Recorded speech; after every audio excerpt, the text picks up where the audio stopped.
हम अपने आप को किस तरह से जज करते हैं यह हमारी पर्सनैलिटी पर डिपेंड करता है।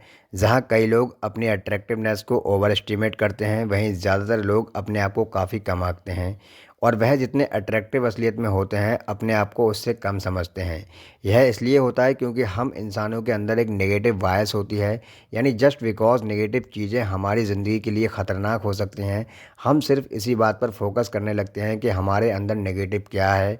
यही रीज़न है कि क्यों अपने आप को कम अट्रैक्टिव समझने वाले लोगों की सेल्फ इस्टीम कम होती है और उन्हें बॉडी इमेज डिसऑर्डर ज़्यादा होते हैं। हाउएवर, जब हम अपने आप को एनालाइज करते हैं तब हम अपनी पर्सनैलिटी को इग्नोर करके सिर्फ आउटर अपीयरेंस को दूसरों से कंपेयर करने लगते हैं।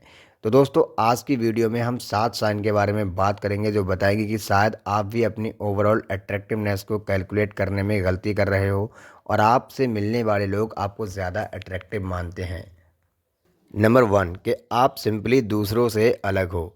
दोस्तों, साइकोलॉजी में एक कॉन्सेप्ट होता है जिसे बोलते हैं असोर्टेटिव मैटिंग, जो बताता है कि कई लोग सिर्फ उन लोगों को अट्रैक्टिव मानते हैं जिनके फीचर्स उनके जैसे होते हैं। एक बिहेवियरल रिसर्चर जिनका नाम हेलन फिशर है, उन्होंने अपनी रिसर्च में यह ऑब्जर्व करा है कि हमें सिर्फ वही लोग ज़्यादा अट्रैक्टिव लगते हैं जिनकी बायोलॉजी हमारी बायोलॉजी को कॉम्प्लीमेंट करती है। जैसे अगर कोई इंसान खुद काफ़ी एडवेंचरस और एनर्जेटिक है या फिर वह काफ़ी हंसमुख है, तो वह अपना पार्टनर भी ऐसा ही ढूंढेगा जो एकदम उसके जैसा हो। यही रीज़न है कि आपकी पर्सनैलिटी और आपके फीचर्स कई लोगों के लिए अट्रैक्टिव नहीं होंगे और अगर आप हमेशा सिर्फ उन्हीं लोगों के साथ हैंग आउट करोगे तो आपको यही लगेगा कि आप उतने अट्रैक्टिव नहीं हो, जबकि बाकी लोगों के लिए आप अपने आप को जितना अट्रैक्टिव सोचते हो उससे कहीं ज़्यादा अट्रैक्टिव हो। नंबर 2, लोगों के लिए यह मानना बहुत मुश्किल होता है कि आपकी भी इनसिक्योरिटीज़ हैं। दोस्तों, यह साइन आपको तब देखने को मिल सकता है जब आप किसी इंसान को यह बताते हो कि आपकी सेल्फ एस्टीम कम है, आप में कॉन्फिडेंस नहीं है या फिर आप अपनी अपीयरेंस को लेकर काफ़ी परेशान रहते हो। क्योंकि हम सबकॉन्शियसली हमेशा यह एक्सपेक्ट करते हैं कि जो लोग ज़्यादा अट्रैक्टिव होते हैं उनकी कोई इनसिक्योरिटीज़ नहीं हो सकते हैं। सो जब कोई इंसान बहुत हैरान हो जाता है आपकी सेल्फ प्रॉब्लम को सुनकर, तो वह एक काफ़ी क्लियर साइन होता है कि दूसरे लोग आपको काफ़ी अट्रैक्टिव समझते हैं और आपकी अपनी अपीयरेंस को लेकर सारी प्रॉब्लम्स बस आपके दिमाग में हैं। नंबर 3, लोग आपकी तरफ देखकर स्माइल पास करते हैं। दोस्तों, यह हमारा नेचुरल रिएक्शन होता है। जब भी हम किसी अट्रैक्टिव इंसान को देखते हैं तब हमारे दिमाग में डोपामाइन रिलीज होता है जिससे हमें अच्छा फील होता है और हम उन्हें स्माइल पास कर देते हैं। यह सिग्नल करने के लिए कि हम उससे बात करने में इंटरेस्टेड हैं। इस तरह की स्माइल काफ़ी अलग होती है और मुंह पर देर तक टिकी रहती है उसके कंपैरिजन में जो हम दूसरों को अपने मैनर्स या फिर रिस्पेक्ट दिखाने के लिए देते हैं। तो अगर आप यह नोटिस करते हो कि ज़्यादातर अनजान लोग आपके पास से गुजरते हुए आपको एक फ्रेंडली स्माइल दे रहे हैं, तो चांसेस हैं कि उन्हें आप अट्रैक्टिव लगे। नंबर 4, आप अपने आप को सिर्फ अपने से ज़्यादा अट्रैक्टिव लोगों से कंपेयर करते हो।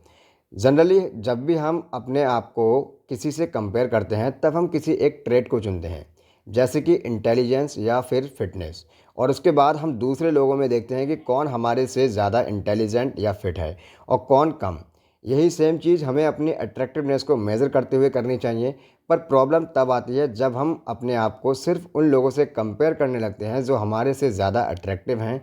और रिसर्च बताती है कि बार बार यह देखना कि आप किसी और के जितना अट्रैक्टिव नहीं हो आपकी इन्फॉर्मेशन को वायस बना देता है और आप अपने आप को कम अट्रैक्टिव समझने लगते हो। नंबर 5, आप अट्रैक्शन और अट्रैक्टिवनेस को सेम मानते हो।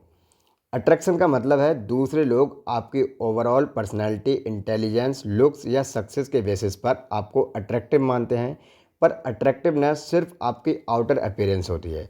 जैसे कई बार आपको कोई इंसान अट्रैक्टिव तो लग सकता है लेकिन सेम टाइम पर आप उससे अट्रैक्ट नहीं होते हैं, क्योंकि हम दूसरे लोगों को काफ़ी सारी डायमेंशंस में जज करके देखते हैं कि वह ओवरऑल कितने इंटरेस्टिंग, कॉन्फिडेंट, इंटेलिजेंट या फिर इंस्पायरिंग है। यहाँ तक कि 2013 में हुई एक स्टडी में देखा गया था कि जो लोग दूसरों की मदद करते हैं वह ज़्यादातर लोगों को बहुत अट्रैक्टिव लगते हैं। और एक स्टडी में देखा गया कि जो मेल्स ज़्यादा क्रिएटिव होते हैं वह फीमेल्स की नज़र में ज़्यादा अट्रैक्टिव बन जाते हैं। तभी जब भी आप अपने आप को जज करो तो यही सोचो कि क्या आप अपनी फिजिकल अट्रैक्शन को जज करके अपने आप को अंडर एस्टिमेट कर रहे हो या फिर आप अपनी ओवरऑल अट्रैक्शन पर ध्यान दे रहे हो। नंबर 6, आपसे मिलने वाले लोग आपके लिए काफ़ी स्ट्रॉन्ग फीलिंग रखते हैं। क्योंकि जब आप अट्रैक्टिव होते हो तब कई लोगों का आपके ऊपर ओपिनियन काफ़ी एक्सट्रीम होता है, यानी या तो वह आपके साथ काफ़ी फ्रेंडली होते हैं, पीठ पीछे आपकी तारीफ़ करते हैं और हर समय आपकी मदद करने के लिए रेडी होते हैं, जस्ट बिकॉज आप उन्हें अट्रैक्टिव लगते हो और वह आपको अच्छे से जानना चाहते हैं, या फिर वह आपका नाम सुनते ही गुस्सा हो जाते हैं और आपको पीठ पीछे आपकी बुराई करते हैं, वह भी बिना किसी रीज़न के। दोस्तों, साइकोलॉजी के हिसाब से इस तरह का बिहेवियर उस इंसान में देखने को मिलता है जो किसी इंसान से जेलस फील करता है और वह अपना गुस्सा दिखाता है उस इंसान की रेपुटेशन को ख़राब करके। नंबर 7, आपको रिलेशनशिप्स काफ़ी ईजिली अवेलेबल होते हैं। दोस्तों, यह एक काफ़ी क्लियर साइन होता है, काफ़ी स्ट्रेट फॉरवर्ड होता है, जो बोलता है कि आप चाहे एक मेल हो या एक फ़ीमेल, अगर आपके आसपास ऐसे लोग हमेशा होते हैं जो आपको अपना पार्टनर बनाना चाहते हैं और वह यह मौका ढूंढने के लिए आपसे हमेशा फ्लर्ट करते रहते हैं, तो चांसेस हैं कि दूसरे लोग आपको काफ़ी अट्रैक्टिव मानते हैं और आपकी सेल्फ परसेप्शन गलत है। बट अगेन, यहाँ पर बात सिर्फ आपकी लुक्स की नहीं है, आप ओवरऑल दूसरों को अपनी तरफ कितना अट्रैक्ट कर पाते हो, यह मैटर करता है। तो दोस्तों, अगर आपने यह वीडियो एंड तक देखा है तो आप हमारे लिए बहुत इंपॉर्टेंट हैं।